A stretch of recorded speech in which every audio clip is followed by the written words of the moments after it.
মাটিতে জীবন্ত মানুষ পুঁতে রাখা এই ঘটনা আমাদের এলাকায় প্রথম শোনা গেল। মাগুরায় কমিরুল নামে এক যুবককে গলায় গামছা পেঁচিয়ে শ্বাসরুদ্ধ করে হত্যা চেষ্টার পরে তাকে মৃত ভেবে মাটিতে চাপা দিয়ে পালিয়ে যায় আরেক যুবক আব্দুল্লাহ।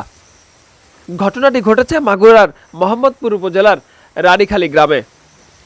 গেল বৃহস্পতিবার বাজার থেকে আব্দুল্লাহ কমিরুলকে ডাক দিয়ে নির্জন বাঁশবাগানে নিয়ে যায়। এ সময় তার গলায় গামছা পেঁচিয়ে তাকে হত্যা চেষ্টা করে মাটি চাপা দিয়ে পালিয়ে যায়। জীবিত অবস্থায় মাটির নিচে থাকার পরে অলৌকিকভাবে বেঁচে যাওয়া কমিরুল এখন চিকিৎসা নিচ্ছেন মাগুরা সদর হাসপাতালে। রানীখালী বাজারে ছিলাম, বাজার থেকে আমি বাড়ি আসতেছিলাম। বাড়ি আসার পথে মাঝখানে ওই আব্দুল্লাহর বাড়ির সামনে যখন আসি, আব্দুল্লাহ আমারে বলে যে আমি একটা বাঁশ কাটছি, বাঁশটা বের করতে পারতেছি না, তুমি একটু আসর দিয়ে একটু বের করে দিয়ে না, আমি যাব না। জোর করে বারবার বলার কারণে পরে গেছি।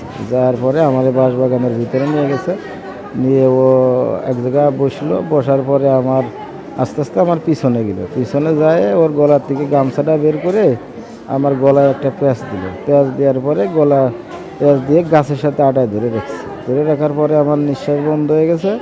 নিঃশ্বাস বন্ধ হওয়ার পরে ও কোনোভাবে আর ছাড়তেছে না। না ছাড়ার পরে আমি বেহুশ হয়ে পড়ে গেছি। পড়ে যাওয়ার পরে ও হয়তো মনে করছে যে আমি মারা গেছি এরকম কিছু ভেবে ওর কাছে কোদাল ছিল, কোদাল দিয়ে কবরের মতো খুঁড়ে, মানে যারা দেখছে, যারা উদ্ধার করছে, তারা বললো যে কবরের মতো খুঁড়ে ওইখানে আমার পুঁতে রাখছে। আমার ছেলে ওখানে আছে, আমরা জানি না। ছোটো একটা ছেলে গেছিলো ঘাস কাটতে, সেই ছেলেটা যাইয়ে দেখে যে কবর খুঁজছে আর কি পাড়াইছে।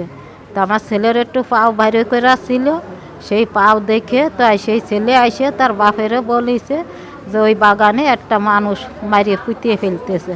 তারপর সেই মানুষজন আসে তাই আমার ছেলের উদ্ধার করেছে। ভুক্তভোগী কমিরুলের বাড়ি মোহাম্মদপুরের নারায়ণপুর গ্রামে। পূর্ব শত্রুতার জের ধরে এমনটি ঘটতে পারে বলে ধারণা করছেন অনেকে।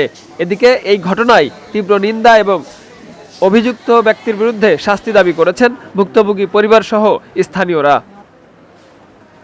শাস্তি তো চাই, তার বিচার চাই, যে তাজা মারিয়ে যেরকম পুঁতিয়ে রাখিছে তার বিচার তো চাই। তার মাটিতে জীবন্ত মানুষ পুঁতে রাখা এই ঘটনা আমাদের এলাকায় প্রথম শোনা গেল। আর এই যারা এই কাজের সাথে জড়িত, আমরা এলাকাবাসী থেকে আমরা সর্বোচ্চ তাদের যে শাস্তি হয় সেটার জন্য হয় এই কাম্যই আমরা ব্যক্ত করছি। যে মাটিতে পুঁতে ফেলার যে ঘটনা, ওই ঘটনার জন্য যে প্রকৃত দোষী তাকে অবশ্যই শাস্তির আওতায় আনতে হবে। চাঞ্চল্যকর এই ঘটনাটির জন্য আমরা এসেছিলাম এই এলাকায়। আমরা দেখতে পেয়েছি তাকে প্রায় 2 থেকে 3 হাত মাটির নিচে চাপা দেওয়া হয়েছিল। অধিক নির্যাতনের পরে তাকে মৃত ভেবে এই মাটিতে চাপা দিয়ে রেখে গেছে একটি চক্র। এই ধরনের নৃশংস ঘটনার সঙ্গে যারা জড়িত তাদেরকে আইনের আওতায় এনে কঠিন শাস্তি দাবি করেছেন ভুক্তভোগীর পরিবার। মতিন রহমান, সময়ের কণ্ঠস্বর, মাগুরা।